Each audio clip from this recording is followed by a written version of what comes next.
Muy bienvenidos al cuarto programa de Área Protegida por el Provincial Radio Online, como todos los lunes a las 20 horas. Pero también tienen la posibilidad de escuchar las repeticiones los días miércoles a las 19 y los sábados a las 18.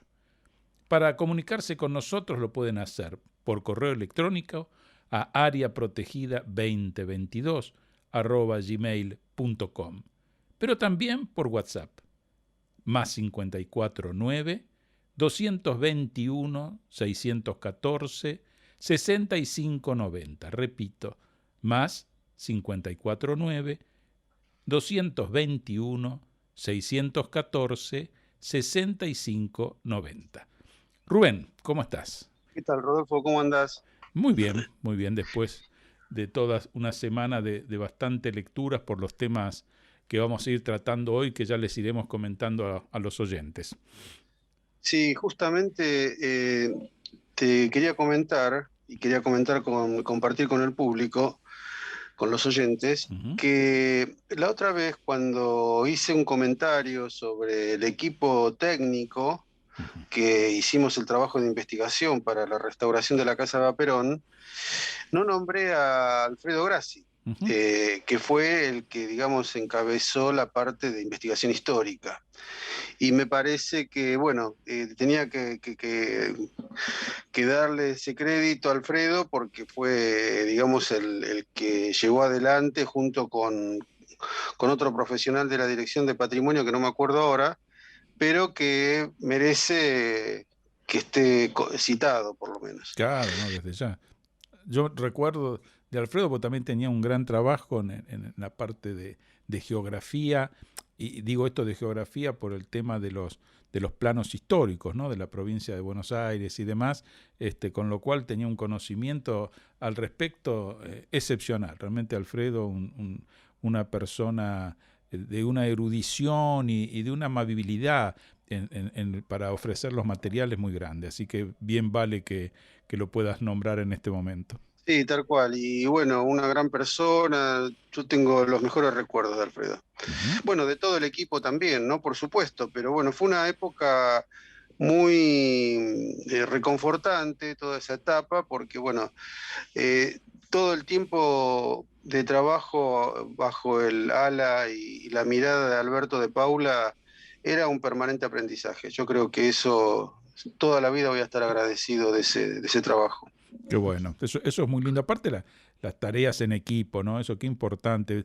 Yo la otra vez hablaba de las distintas modalidades de investigación en historia, y hay algunas que son un tanto solitarias, pero cuando se hacen así, en forma grupal, es decir, que se forma un equipo de investigación, realmente es muy lindo. Se da una interacción que enriquece a todos y realmente uno la pasa muy bien. Así es. ¿Qué temas vamos a desarrollar hoy? Bueno, de acuerdo a lo que hablamos y empezamos a perfilar para este día, yo quería retomar un poco el tema de la valoración del patrimonio, Muy bien, los diferentes niveles que hay de valoración, las diferentes categorías, los claro. niveles de protección. Bueno, ese es un tema que me parece que vale la pena avanzar. Sí, porque además vos viste que no necesariamente el oyente tiene que saber cómo es este proceso, ¿no? Porque de pronto, digamos, hay todo un trabajo que lleva a que se pueda hacer una valoración y conocer esos detalles, esa un poco cocina, así como nos mostraste todo lo que pasó la semana pasada con el tema de la que fue la vivienda de Eva Perón. Realmente creo que para el oyente es interesante, sobre todo para aquel que no tiene una práctica activa respecto del patrimonio. Y aparte de todo el proceso de estudio que se Uh-huh. Tal hace cual, para declarar un monumento histórico, ¿no? exacto. Porque hay que hacer, primero, bueno, por supuesto, tiene que venir una propuesta, después hay que convalidarla, hacer Uh-huh. todo un estudio de investigación y después, bueno, sale la ley, se promulga, pero bueno, Claro, todo eso lo vamos a ir hablando de a poco, tal vez hoy no terminemos claro. con este tema, pero por lo menos vamos a hacer un importante avance. Perfecto. En mi caso, justamente me parecía interesante comenzar a hablar del tema del coleccionismo, porque en última instancia es algo que está en la base de la formación de los museos, no habría museos sin colecciones. Y entonces, bueno, un poco ver qué es esto, ¿no? Es decir, cómo se fue desarrollando en la historia, qué distintas aseveraciones tiene el tema de coleccionar, y creo que, bueno, también desde este punto podemos aportar algo para nuestros oyentes. Vamos a hacer una primera pausa musical con el tema La espina de la flor en tu costado. Este es un tema de Zoel López, que lo hace junto a Ede, Teyú, Alice y Adrián. Seguramente algún oyente puede llegar a recordarlo porque formó parte de esa serie española de Carlos Montero que era El desorden que dejas. Muy interesante, y este era el tema principal de esa serie, La espina de la flor en tu costado.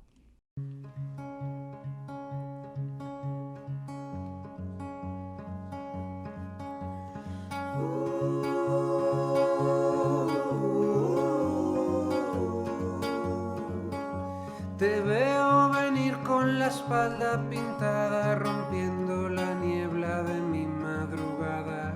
¿Qué quieres de mí? No vas a entender lo que ahora me pasa. Mi vida comienza con cada mañana. ¿Qué quiero de ti? Tendré que pedirte que nunca te vayas. Tendrás que rogarme que salga de aquí. No sé si eres un pez o eres la espina de la flor en tu costado.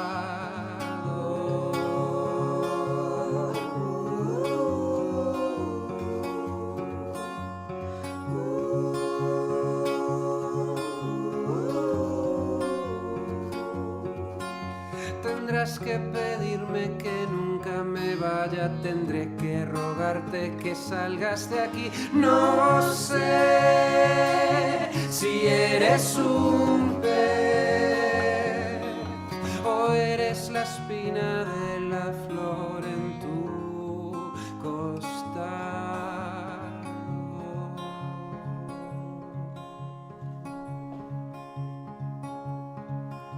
Te veo salir con la espalda pintada. No sé si encontraste lo que viste en mí. Te irás con el alba, lo harás sin saberlo. Fue bueno saber que pensabas en mí. Aún piensas en mí. Tendrás que pedirme que nunca me vaya. Tendré que rogarte que salgas de aquí. No sé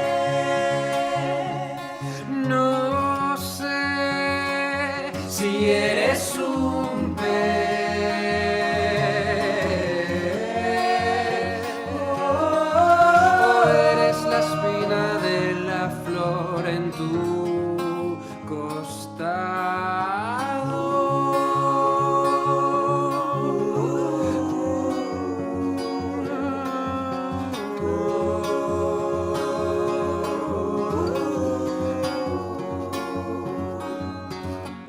La espina de la flor en tu costado.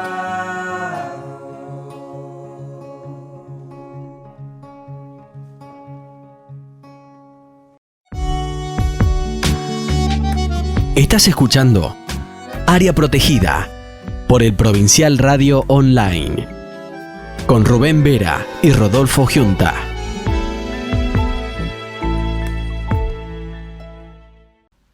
Para este segundo bloque, tal como les habíamos anunciado, iba a tratar de hablar del tema del coleccionismo. ¿Por qué coleccionamos, no? Esto es interesante. Estuve leyendo algunas definiciones y pareciera ser que en el ser humano esto es un acto bastante natural, digamos, una actividad que se realiza incluso por placer físico. Esto yo nunca me había puesto a pensar, ¿no? Porque parece ser que cuando uno tiene una colección, el hecho de buscar o de adquirir nuevos elementos, genera dopamina. Esto me pareció muy interesante, ¿no? Es este neurotransmisor que es responsable justamente de los estados de alegría, de bienestar y placer. Por supuesto, también hay que tener en cuenta que a veces el hecho de coleccionar puede generar un trastorno, ¿no? Porque hay acumulaciones que son compulsivas y hay momentos que hay personas que tienen mucho problema para desechar o separarse de algunas de esas pertenencias. Vos sabés, Rubén, que hay un síndrome que se denomina el síndrome de Diógenes, ¿no? Que este es un trastorno directamente del comportamiento, pero no te hagas problema, quiero decir, esto suele darse en personas mayores de 65 años, y a nosotros nos falta muchísimo para que esto pase. Y vos fíjate que es notable porque esto se caracteriza por acumulación no solo de objetos, que sería lo de menos. Hay gente que acumula, y a veces en algún noticiero lo hemos visto, situaciones de desperdicio y de basura dentro de la propia casa, una situación realmente notable. Y vos sabés que, tratando de ver este tema de las colecciones, me acordé de una película, no sé si vos la viste, se llama La mejor oferta. Es bastante vieja, es de 2013, de Giuseppe Tornatore, quizás no la mejor película que haya hecho, pero es interesante porque hay un personaje que lo hace el actor Geoffrey Rush, que es un tipo solitario, así como un excéntrico, súper experto en arte y agente de subasta. Pero se generaba un engaño, ¿no? Es decir, el tipo hacía la subasta, pero se reemplazaban los originales por falsificaciones. Encima, el personaje del falsificador es genial porque lo interpreta Donald Sutherland. Entonces, salían a la subasta, se detectaba, por así decirlo, que era falsa, entonces había un cómplice que la compraban a 2 mangos, por supuesto, la obra por ser falsa, y el subastador se quedaba con el original. Y así termina formando una de las mayores colecciones privadas, sobre todo de retratos femeninos, por los problemas que tenía él para vincularse con la gente, ¿no? Es la trama, por supuesto, quien la quiera ver, es bastante interesante, porque después termina siendo engañado también el propio protagonista, porque aparentemente el falsificador se quiere vengar, porque solamente había sido visto como un buen falsificador, pero no como un buen pintor. Y él quería ser reconocido, porque era un gran artista, o por lo menos él lo sentía así, y esta persona solamente, digamos, lo usaba, por así decirlo, como falsificador. Pero, digo, es interesante verlo desde la perspectiva de la formación de las colecciones y las cosas que entran en juego. Claro, lo que vos me parece entender que tiene como una arista patológica esto. Totalmente, pero claro. Nosotros vamos a trabajar más con lo creativo, y que de alguna forma el coleccionismo que consiste en la agrupación y organización de objetos, eso deviene después en tal vez en un paso evolutivo, que es lo que después se expresan en los museos, por ejemplo, ¿no? ¿O me equivoco? No, tal cual, sí, porque justamente si nosotros fuésemos un poco dentro del área de los museos, ¿a qué se entiende por colección?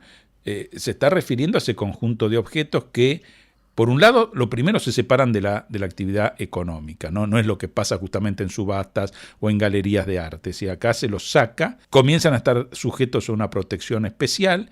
¿Y cuál es la finalidad? Bueno, ser expuestos a la mirada, ¿no es cierto?, de la comunidad. Es decir, esta es la idea que cumplen, ¿no es cierto?, esto que pasan a ser hoy en día, ya más que la cuestión de colecciones, se habla de bienes culturales para distintas cosas que fueron en su momento hechas, es decir, porque algunas veces fue por ostentación de poder, otras veces fue por admiración que se hicieron esas características, fines científicos, en fin, cantidad de cosas, hasta incluso didácticos, que se habían puesto en su mirada, digamos, para hacer los museos.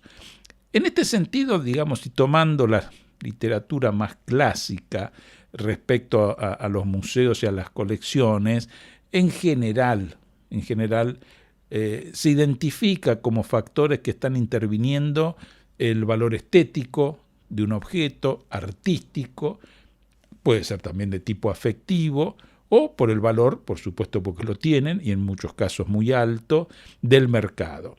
¿Por qué se han coleccionado objetos? Bueno, es decir, ahí tenemos muy diferentes raíces, por así decirlo. Quizás las más antiguas tienen que ver con lo sagrado, ¿no? Es decir, lo funerario. Pensemos en las pirámides egipcias, posteriormente podemos pensar en los monasterios e iglesias medievales. Es decir, todo eso tuvo que ver con lo sagrado que después vamos a desarrollar. Pero también estuvo lo cultural, ¿no? Esto ya en Grecia, con las pinacotecas, las glipotecas, los llamados tesoros, el mouseión, ¿no? Es decir, que se lleva a la práctica aquella cuestión mítica, es decir, se instala, ¿no es cierto?, con Ptolomeo Filadelfo, de esto también vamos a hablar porque es muy interesante lo que se va a dar ahí, o la idea esta didáctica, ¿no? Es decir, las colecciones sirven para generar material que sirva para la transmisión de conocimientos a las nuevas generaciones. Y permitime también un concepto, sí, y que tiene que ver también con los botines de guerra. Totalmente, ¿no? Porque, es el otro motivo. Ese es el otro, claro. Sí, lo militar, es decir, el aspecto militar es muy importante, ha generado esto muchísimo. Así que bueno, vos fijate, ¿no? Lo sagrado, lo cultural, lo didáctico y como muy bien decís vos, la cuestión de tipo militar. Si nosotros vamos, es decir, incluso en situaciones recientes, yo en eso trato de ver cómo van evolucionando la cuestión de los paradigmas, porque yo tengo una formación, pensemos que hace más de 30 y pico de años que entré en el mundo de los museos y ha ido cambiando mucho. Entonces, cada tanto reviso y digo, bueno, a ver qué hay en la web, a ver qué nuevas cosas hoy si se siguen planteando de la misma manera o cambian, ¿no? Entonces, trato de ir cotejando, por así decirlo, aquello que yo fui viendo a lo largo de toda esta situación de los museos y lo actual. Hay una página que se llama EVE, Museos e Innovación, que el director es Ricardo Cano, que tiene bastante difusión tanto en España como en México, y en la misma ellos plantean que justamente desde la antigüedad se venía coleccionando, es decir, en Babilonia dan como caso el palacio del rey Nabucodonosor II, esto está entre el 605 y el 562 a.C., que se lo llamaba el Gabinete de Maravillas de la Humanidad. Nombre que perdura, esto de gabinetes de maravillas, de obras de arte y demás, incluso durante gran parte de la Edad Media y yo te diría también Renacimiento y más, que en muchos casos tenía que ver con lo que señalas vos. Esos objetos de maravilla de la humanidad tenían que ver con productos de botines de guerra. En Egipto, las pirámides, todo el mundo esto seguramente lo tiene muy conocido, se ponían los objetos cotidianos de los faraones, por supuesto que las pirámides eran solo para los sectores más altos de la sociedad, con una finalidad concreta, que era facilitar la supervivencia en el más allá.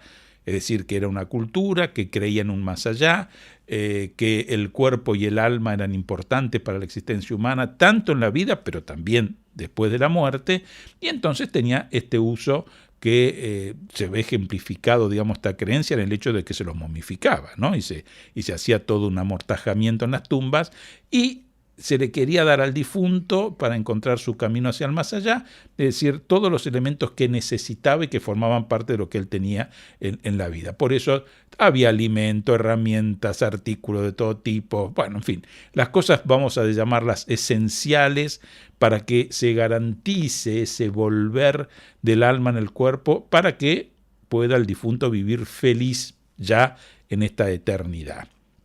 Y recién habíamos nombrado a Ptolomeo, y esto era en la ciudad de Alejandría. Yo entiendo que quizás para muchos de los oyentes les resulte mucho más familiar el hecho de hablar de la biblioteca de Alejandría.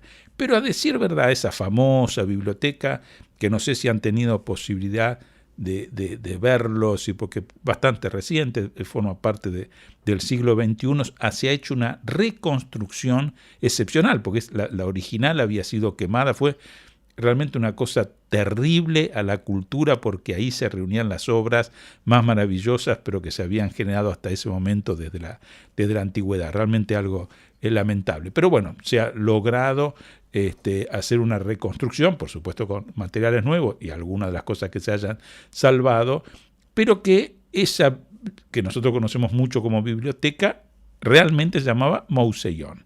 Mouseion es el nombre griego, después vamos a ver el origen del Mouseion, ¿no es cierto?, que significa morada de las musas. Este es el nombre, ¿no es cierto?, que tiene en Grecia, que después también está el término museum, que en muchos idiomas en la actualidad se usa, digamos, es el término más conocido, pero siempre el significado es el mismo. Y era un lugar extraordinario, porque ahí se encontraban los poetas, los artistas, había salas de reunión, de laboratorio, observatorio, tenían jardines zoológicos, botánicos, en fin, era como las escuelas, por ejemplo, qué sé yo, la Academia de Platón o el Liceo de Aristóteles, es decir, emulaban este tipo de cosas que realmente eran muy, muy interesantes. Hablábamos de Grecia, más la situación de tipo cultural, y en todos lugares, ya sea en los peristilos, en los pórticos de los templos, se exponían obras de arte, ¿no? Que justamente esta palabra Mouseion, por la consagración a las musas, que eran las protectoras de las artes, de las ciencias, se armaban las pinacotecas, por ejemplo, de los propileos, en la Acrópolis de Atenas del siglo V, ¿no es cierto?, antes de Cristo, que ahora tienen un museo renovadísimo y excepcional. Por supuesto que también ahí están los tesauros, que son los elementos que permiten, ¿no es cierto?, identificar las piezas, ¿no? Esto sigue siendo un elemento hoy utilizado en las bibliotecas, ¿no?, para saber las entradas, por así decirlo, en las fichas para poder leer un libro, es decir, qué tipo de temáticas están abordadas y demás. ¿Quién cuidaba esto? Y siempre eran un poco los sacerdotes, esos eran los guardianes, y además quienes, por eso lo de tesauros, quienes inventariaban, por así decirlo, que esto es importante a tenerlo en cuenta. De alguna manera eran museos públicos porque los ciudadanos tenían acceso a los mismos, si bien el nacimiento de los museos públicos, por lo menos en la modalidad que la conocemos nosotros, es muy posterior, y vamos a ir marcando, ¿no es cierto?, en esta historia cómo se fue dando ese proceso. Y en Roma también.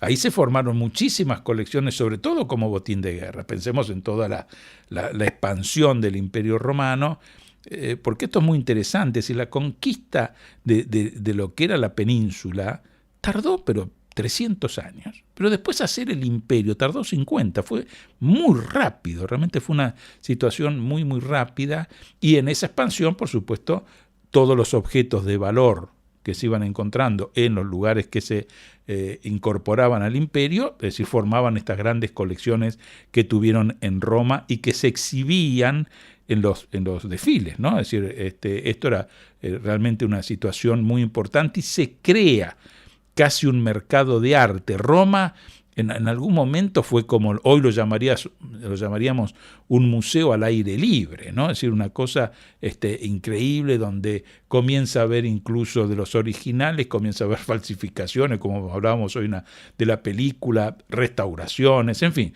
cantidad de cosas realmente muy interesantes a tener en cuenta. Y después, en la Edad Media, esto comienza a darse en los monasterios, eran el lugar fundamental.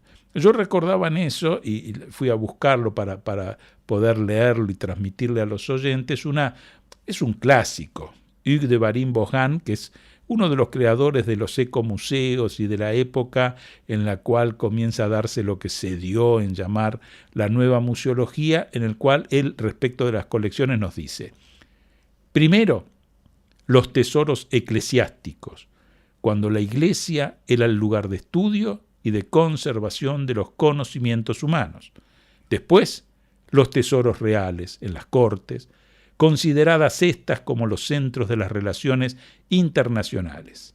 Por último, los tesoros llamados gabinetes de curiosidades, de la gran burguesía y de los aristócratas cultos, que en última instancia poseían el privilegio de transmitir los conocimientos y la cultura. De este modo, se llegó al siglo XVIII a la creación de los museos institucionales, abiertos a un cierto público. En los siglos XIX y XX, los museos se abren definitivamente a todos los públicos. Tenemos ejemplos de los botines de guerra, de lo militar que hablábamos y que vos señalaste muy bien, Rubén. Los arcos de triunfo, ¿no? Los desfiles militares. Yo recuerdo esto cuando estudiaba latín en la facultad, que me llamó mucho la atención porque la profesora nos marcaba que, por ejemplo, en Roma no se podía entrar con armas, ¿no? Y entonces Julio César, por ejemplo, cuando venía de sus expediciones, llegaba a la puerta de la ciudad y mirando a los soldados le decía «quives», esto es, ciudadanos. Es decir, pasaban a ser ciudadanos y como tales no podían entrar con armas a la ciudad. ¿Cuándo era el momento en el cual podían utilizar las armas? En los desfiles. Pero era simplemente ese el momento en el cual los soldados, digamos, podían entrar a la ciudad portando sus armas. Esto lo comento porque realmente es muy interesante a tener en cuenta estas distintas modalidades de coleccionismo que llegan sobre todo a esos gabinetes de artes y curiosidades. Ahí había una clasificación que yo estaba viendo en uno de los libros que era muy interesante. Por un lado, unas que llamaban naturalia.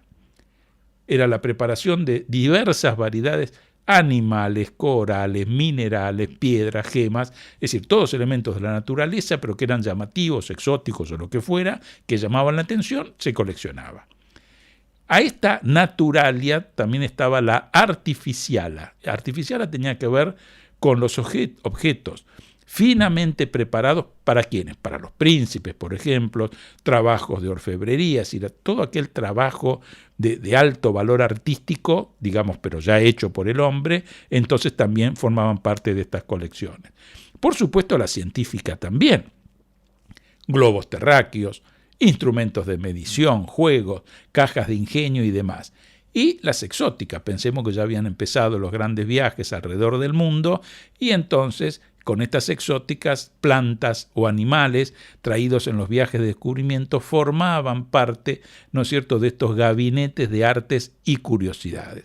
Por supuesto, en próximos programas vamos a seguir viendo siempre el tema de las colecciones porque ya les digo, sin colecciones no habría museos. Pensar que hoy en día incluso tenemos la posibilidad de guardar cosas en la nube, ¿no? Es algo nuevo y que debemos acostumbrarnos a esta modalidad. Y hablando de nube, en esta pausa musical, justamente vamos a ir con un tema que lleva el título de Nube, es de Nano Stern, compositor chileno, pero la versión que vamos a escuchar es de Pedro Aznar en uno de los recitales que hizo en el CCK. Como una nube que se va, te veo pero sé que ya no estás acá. Tu forma cambia con el viento que me hace imaginar. ¿Quién sabe qué dibujará el cielo en tu mirada que reflejará las variaciones de una atmósfera que te iluminará? Un día te condensarás y como lluvia caerás. Yo no voy a protegerme más.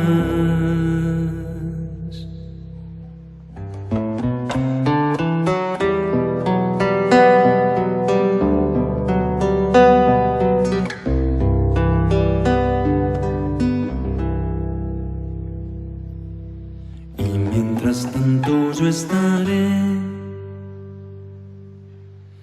volando por los cielos que me mostrarán lugares que nunca pensé que llegaría a conocer. Y así me dejaré llevar por las corrientes que me hagan navegar Las nubes pasarán, pero te volveré a encontrar. Un día te condensarás y como lluvia caerás. Yo no voy a protegerme más. Me basta con verte pasar, flotando hacia algún lugar. Me basta con verte pasar, es casi como volar.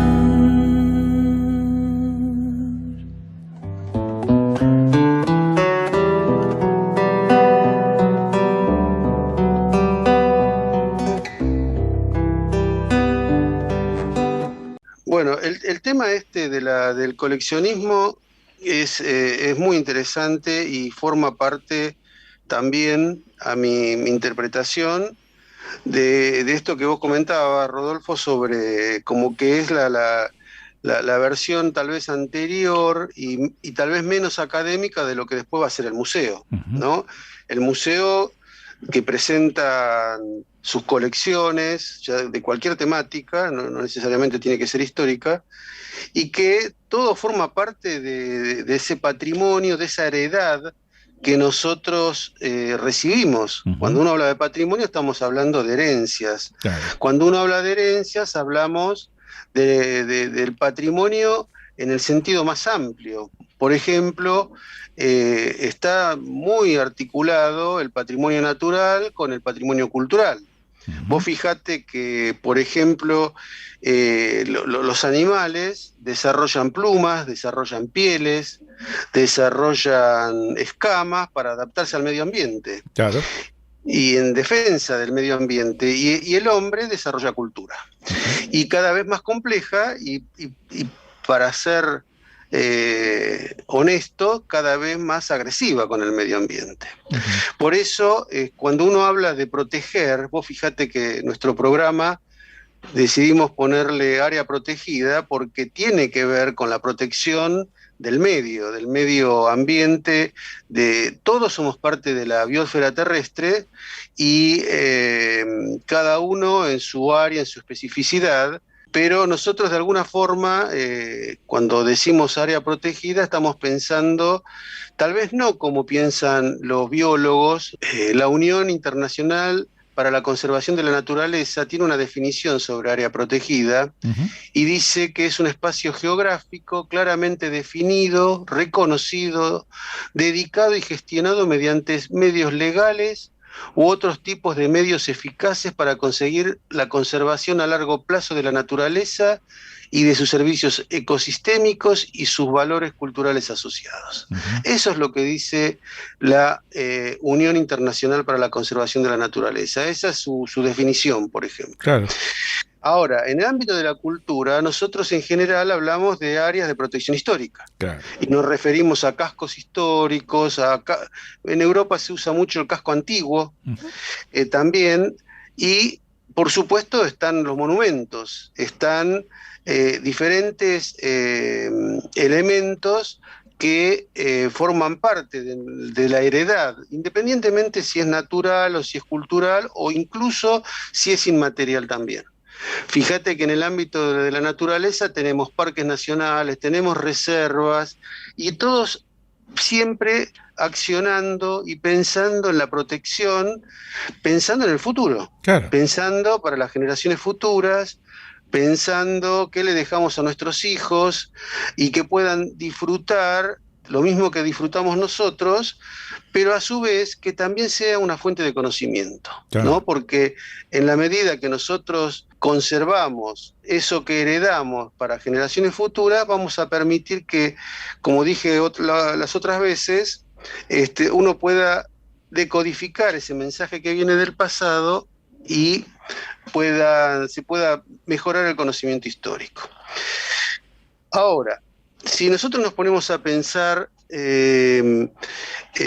¿por qué hay monumentos que son declarados de interés municipal, hay otros declarados de interés provincial y otros nacional, incluso mundial o de la humanidad. Claro. Vayamos por parte. Por ejemplo, si en una localidad cualquiera hay un inmueble, una casa, no importa los valores arquitectónicos o estéticos o urbanísticos, pero en esa casa nació, vamos a suponer, no sé, un intendente relevante para la historia de esa comunidad. Claro.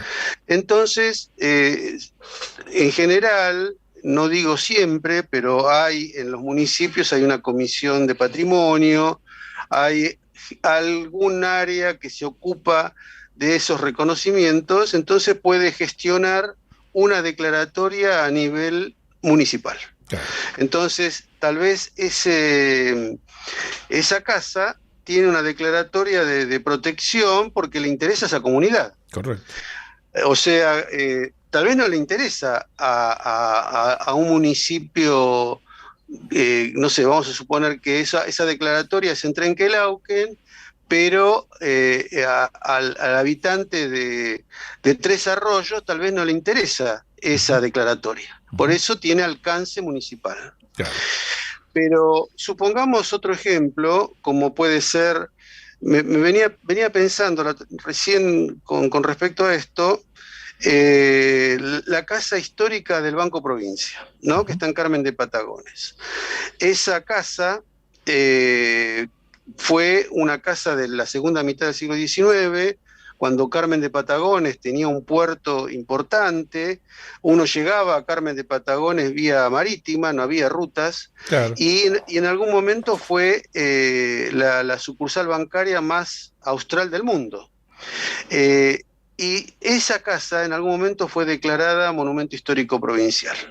Bueno, entonces, es importante para la provincia, más allá del municipio que uno pueda estar habitando. Entonces, tiene alcance provincial. Y así como ese ejemplo, muchísimos más. Pensemos que en la provincia de Buenos Aires hay más de 400 casos de monumentos históricos, ¿no? Monumentos, sitios, lugares que después iremos discriminando cada uno de esos conceptos. Entonces, así como están monumentos que están con declaratoria de interés municipal, monumentos históricos provinciales, también tenemos monumentos históricos nacionales, que de pronto involucran a todo el país, ¿no? Exacto. Pensemos, por ejemplo, por poner casos conocidos, no sé, la Casa de Tucumán, por ejemplo, ¿no? Monumento histórico nacional, o el Monumento de la Bandera en Rosario, también. Pero podemos ir también a otros ejemplos más, menos solemnes, y es como es, por ejemplo, la República de los Niños, acá en Gonet, en La Plata, que también es un monumento histórico nacional. Es decir que son diferentes jerarquías de categorías de declaratoria. Ahora, cuando hay un sitio o algún caso que trasciende las fronteras de ese país, entonces ya ahí se gestiona ante el Comité de Patrimonio Mundial de la UNESCO, se gestiona la posibilidad de su declaratoria como Patrimonio de la Humanidad. Todo esto es un proceso largo, de muchos años, en la que miembros de si es cultural, acciona los miembros de ICOMOS, que es el Consejo Internacional de Monumentos y Sitios, que son los consultores obligados que tiene UNESCO para estos casos, y si es un caso de patrimonio natural, ahí participa la Unión Internacional para la Conservación de la Naturaleza, y hay también, por supuesto, otros organismos que después iremos nombrándolos de a poco. Entonces, tenemos 4 gradientes, ¿no? Lo municipal, lo provincial, lo nacional y lo mundial. Uh-huh. Para todo eso hay diferentes niveles de valoración. Por ejemplo, yo me acuerdo cuando estábamos trabajando en el museo del banco y y estábamos muy en contacto en aquel momento con Comisión Nacional, tenían algunos criterios de valoración que están asociados a lo histórico-cultural, Claro. por ejemplo, ¿no? Que son los casos donde se atiende, se presta atención a los aspectos significativos en la vida de la comunidad y que están relacionados esos edificios o que puedan contribuir a la afirmación de la identidad social y al fortalecimiento de la memoria colectiva. Eso es el aspecto histórico-cultural. Uno puede hacer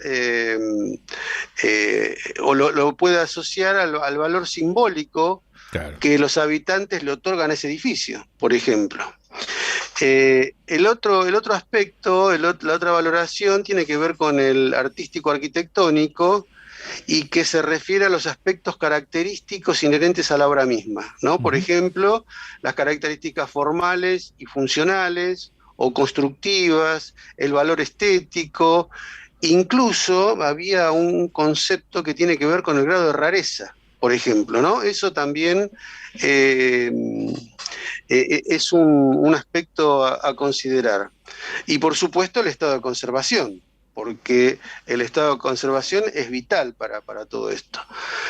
Vamos a ver también algunos otros casos donde si el estado de conservación está muy deformada la autenticidad de ese objeto arquitectónico, bueno, ya tal vez pasa a otra categoría que puede ser lugar histórico. Bueno, eso tiene también su nivel de complejidad que lo iremos viendo de a poco. Y el otro aspecto que se evalúa, que tiene que ver con el paisajístico ambiental, y que se refiere a la relación de la obra con el entorno, ¿no? Por ejemplo, qué sé yo, de pronto hay una obra que no tiene valores arquitectónicos relevantes, pero conforman un tejido urbano, un escenario urbano valioso. Entonces, eso puede hacer que se la pueda valorar por ese tipo de aportes. Después vamos a ver otros aspectos, porque por supuesto estas valoraciones también van a permitirnos categorizarlos. Entonces, a mayor valor, menor intervención, ¿no? Es decir, cuanto más valor histórico o arquitectónico tiene el edificio, menos se lo puede intervenir, o por lo menos el nivel de intervención apuntaría más a la restauración que a cualquier otro tipo de intervención. Entonces, todo esto lo digo así en cuanto a las diferencias que hay en cuanto a la valoración, a la categorización, a la protección y todos estos conceptos no son fijos y únicos y en todo el mundo, y ni siquiera en nuestro país funciona de la misma forma. Porque, por ejemplo, la provincia de Buenos Aires tiene sus propias leyes, Nación tiene también una mirada no antagónica, pero ligeramente distinta, y la Ciudad de Buenos Aires tiene otra. Por ejemplo, la Ciudad de Buenos Aires habla, por ejemplo, más allá de los edificios de monumentos históricos, habla de otro tipo de protección, una protección integral o tal vez una protección estructural, cautelar.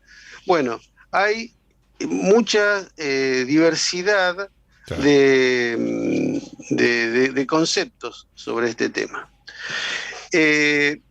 Pero cuando uno habla de monumentos, el monumento en realidad es algo que es un concepto antiguo de alguna manera. Hay nuevas categorías y que me gustaría hacer un repaso sobre eso, porque antes tal vez se declaraba un monumento aislado y últimamente ya se piensa más en el concepto de sitio, ¿no?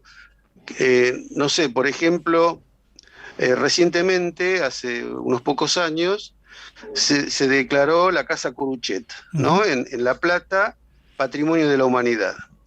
Ese inmueble que está en la ciudad de La Plata tiene declaratoria de interés municipal, Es monumento histórico provincial, es monumento histórico nacional y ahora es patrimonio de la humanidad. Por supuesto que, ¿qué es lo que pide UNESCO o el Comité de Patrimonio Mundial cuando vienen los expertos a investigar estos casos? Lo primero que hacen es estudiar las normativas. ¿Qué? Entonces, una de las cosas que exigen alrededor de un edificio de esas categorías, de esa jerarquía como la Casa Curuchet, es una zona buffer o zona de amortiguamiento para que alrededor de ese enclave no vayan a hacer cualquier tipo de edificación que pueda perturbar las cualidades y los atributos de ese inmueble. Entonces, digo esto porque estoy haciendo como un barrido tal vez muy rápido, pero tenemos que de alguna forma aportar hablar sobre nuevas categorías, ¿no? Y que tiene que ver, por ejemplo, con los paisajes culturales, ¿no? Por ejemplo, dice, la definición es: se define como la obra conjunta entre el ser humano y la naturaleza. Y hay 3 subcategorías: los paisajes creados con un fin estético, los paisajes evolutivos a través del tiempo y los paisajes asociativos que tienen que ver con los lugares de la memoria. Por ejemplo, nosotros en nuestro país tenemos el caso de la Quebrada de Humahuaca, que está declarada como paisaje cultural. Y ahí es donde interviene la Unión Internacional para la Conservación de la Naturaleza, trabaja en conjunto con ICOMOS para el estudio, el análisis de las cualidades de ese lugar.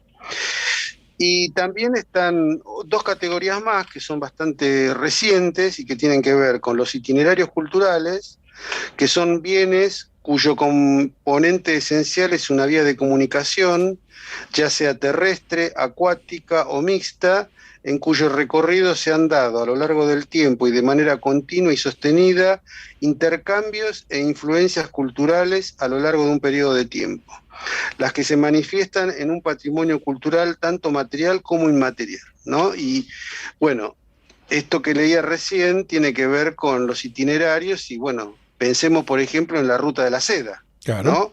Que tiene que ver con la comunicación que durante muchos siglos conectaba en vía terrestre el Oriente con Europa Occidental. Y la otra categoría, y con esto termino para después desarrollar, si cabe, algún otro concepto, el concepto de serie, ¿no? Dice, la serie... Estoy leyendo, ¿no? Dice, la serie es un conjunto de cosas que se suceden unas a otras y que están relacionadas entre sí.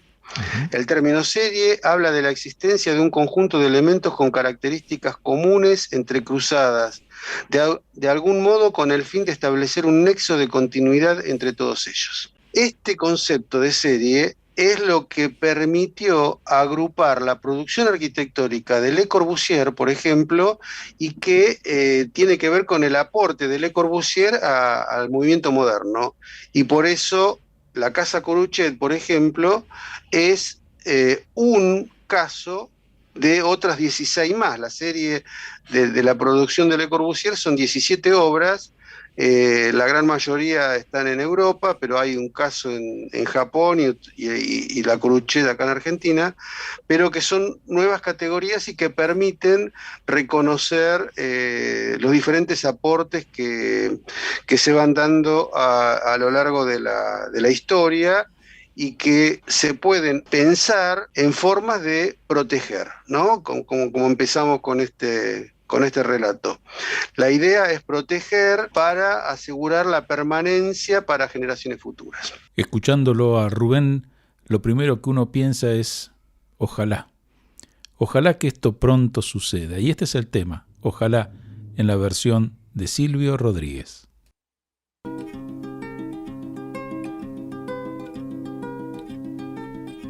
Ojalá que las hojas no te toquen el cuerpo cuando caigan, para que no las puedas convertir en cristal. Ojalá que la lluvia deje de ser milagro que baja por tu cuerpo. Ojalá que la luna pueda salir sin ti. Ojalá que la tierra no te bese los pasos. Ojalá se te acabe la mirada constante, la palabra precisa, la sonrisa perfecta. Ojalá pase algo que te borre de pronto, una luz cegadora, un disparo de nieve. Ojalá por lo menos que me lleve la muerte, para no verte tanto, para no verte siempre, en todos los segundos, en todas las visiones. Ojalá que no pueda tocarte ni en canciones.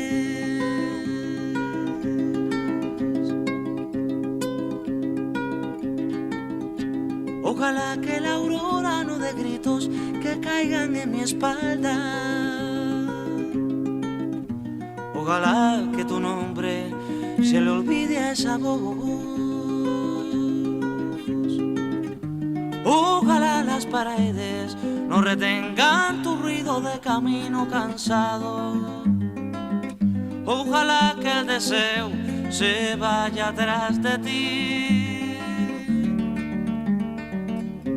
a tu viejo gobierno de difuntos y flores. Ojalá se te acabe la mirada constante, la palabra precisa, la sonrisa perfecta. Ojalá pase algo que te borre de pronto, una luz cegadora, un disparo de nieve. Ojalá por lo menos que me lleve la muerte, para no verte tanto, para no verte siempre, en todos los segundos, en todas las visiones. Ojalá que no pueda tocarte ni en canciones. Ojalá pase algo que te borre de pronto, una luz cegadora, un disparo de nieve. Ojalá por lo menos que me lleve la muerte, para no verte tanto, para no verte siempre, en todos los segundos, en todas las visiones. Ojalá que no pueda tocarte ni en canciones.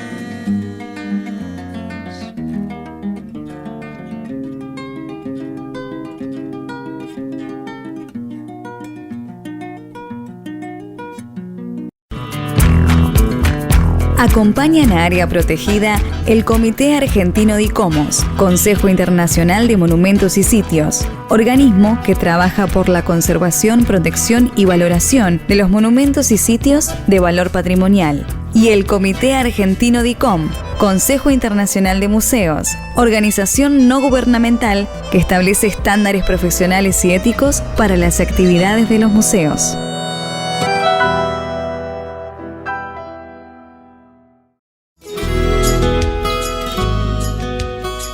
Estás escuchando Área Protegida por el Provincial Radio, con Rubén Vera y Rodolfo Giunta. Y así hemos llegado a nuestro cuarto y último bloque de Área Protegida. Recién cuando Rubén nos estaba comentando, ¿no es cierto?, de esta obra fantástica de Le Corbusier aquí, la Casa Curuchet, hoy estoy así como un tanto cinéfilo y me acordé también de otra película, El hombre de al lado, que es una película argentina del 2009. Esta la hicieron Mario Con y Gastón Dupart, que además es como divertida la película. Los protagonistas son Rafael Spregenburg y Daniel Araoz. Y realmente es muy, muy interesante decir la competencia, por así decirlo, que hay entre un diseñador exitoso, bastante snob y demás, que vive con la mujer en esta famosa casa Curuchet, ¿no es cierto?, que hizo Le Corbusier, se la muestra, por eso lo menciono, porque para aquel que no conoce, digamos, esta obra, ahí se la muestra bastante. Es una película que recorre la casa, y la casa es tan protagonista casi como todo lo demás.